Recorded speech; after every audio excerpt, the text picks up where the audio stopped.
আজকে দিনাজপুর বোর্ড ২০২৫ সালে আসা কমপ্লিটিং সেন্টেন্সটি নিয়ে আমি বিস্তারিত আলোচনা করব। দেখো, এখানে আমি এ, বি, সি, ডি, ই, এফ পর্যন্ত প্রথম ৬টি প্রশ্ন লিখিয়ে দিলাম। এই ৬টা করার পরেই আমরা বাকি ৪টা প্রশ্নের উত্তরও বলে দেব বাংলা অর্থসহ। কেন এভাবে উত্তর হয় সেটা আমরা বিশ্লেষণ করে দেব। আর এভাবে কিন্তু আমরা বাংলা থেকে কি করে ইংলিশ রূপান্তর করা যাবে, কি করে একটা সেন্টেন্স কমপ্লিট করতে হয় সেটাও ভালো করে শিখে নেব। আমাদের প্রথম প্রশ্নটা হলো ইট ইজ সুইমিং। এটাই সাঁতার। এটাই সাঁতার যা কি ইট মেক্স আস স্ট্রং। এটা আমাদেরকে শক্তিশালী করে। এই ২টা বাক্য আগে এবং পরে দেওয়া আছে। তো আমাদের সাঁতার সম্পর্কে ভালো একটা কথা বলতে হবে, যেহেতু এখানে ইট মেক্স আস স্ট্রং একটা পজিটিভ মেন্টালিটির কথা উল্লেখ করা হয়েছে। তাহলে এখানে উত্তরটা কি হবে?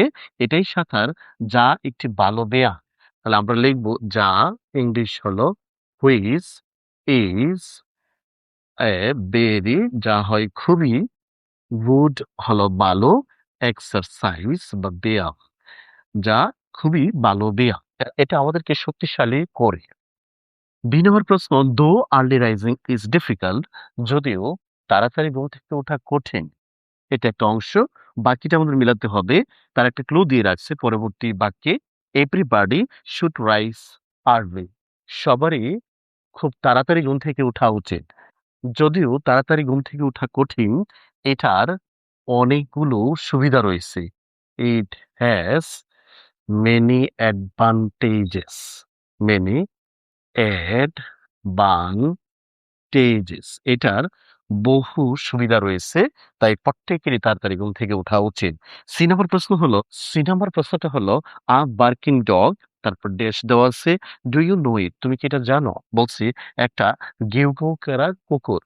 এটা একটা প্রবাদ বাক্য। সেই প্রবাদ বাক্যতে লিখতে হয় সেলডম বাইটস। Seldom bites. গেউ গেউ করা কুকুর কদাচিৎই কামড়ায়, তেমন কামড়ায় না। এটার আরেকটা অর্থ আছে, যত গর্জে তত বর্ষে না। ডু ইউ নো ইট? তুমি কি এটা জানো? তারপর ২ নম্বর প্রশ্ন হলো ইউ আর ভেরি টায়ার্ড। তুমি খুবই ক্লান্ত। ইউ উড বেটার, তুমি যেহেতু এখন ক্লান্ত, তোমার এখন কি নেওয়া উচিত? বিশ্রাম নেওয়া উচিত। You would better take some rest. তোমার এখন বিশ্রাম নেওয়া উচিত। এই অর্থে, উপদেশ অর্থে ব্যবহার করা হলো। The novel written by Milton. Milton কর্তৃক লিখিত উপন্যাসটি ইজ ভেরি ইন্টারেস্টিং, খুবই মজাদার। আই রেড ইট।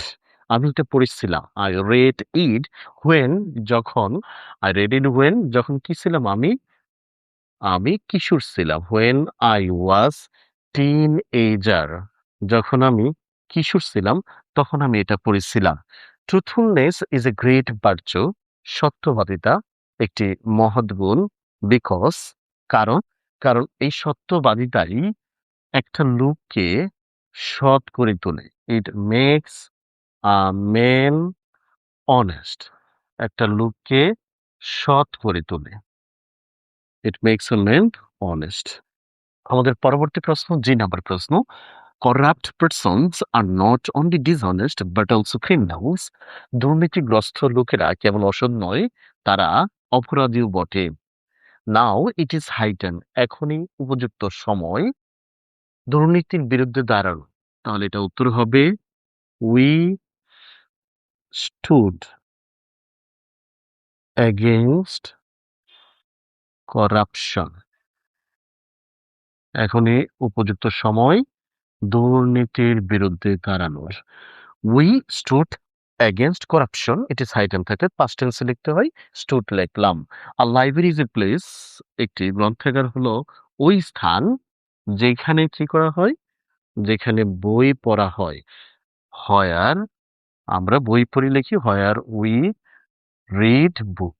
যেখানে আমরা বই পড়ি, অথবা উই ক্যান রিড বুক, আমরা বই পড়তে পারি। Where we read book. I work hard. আমি কঠোর কাজ করেছিলাম। আমি অনেক কাজ করেছিলাম। যদিও, যদিও কি আমি অসুস্থ ছিলাম। তাহলে লিখবো আমি অসুস্থ ছিলাম। I was sick. আমি অসুস্থ ছিলাম। যে নম্বর প্রশ্নটা হলো I closed the door of my room. আমি আমার কক্ষের দরজাটা বন্ধ করে রেখেছিলাম, সো দ্যাট, যাতে করে আমি পড়ালেখায় মনোযোগ দিতে পারি, আমি পড়ালেখায় মনোনিবেশ করতে পারি, তার উত্তর হবে I could concentrate। আমি যাতে মনোনিবেশ করতে পারি on my studies, আমার লেখাপড়ায়, তাহলে এটা হবে on my studies। I closed the door of my room so that I could concentrate on my studies। এই ছিল আমাদের দিনাজপুর বোর্ড ২০২৫ সালের ১০টি প্রশ্ন কমপ্লিটিং সেন্টেন্সের জন্য। দেখা গেল এখানে আমরা অর্থ দেখে প্রথম অংশের সাথে অর্থের সঙ্গতি রেখে তারপর বাকি অংশই কিন্তু উত্তর করলাম। সেখানে সাবজেক্ট ভার্ব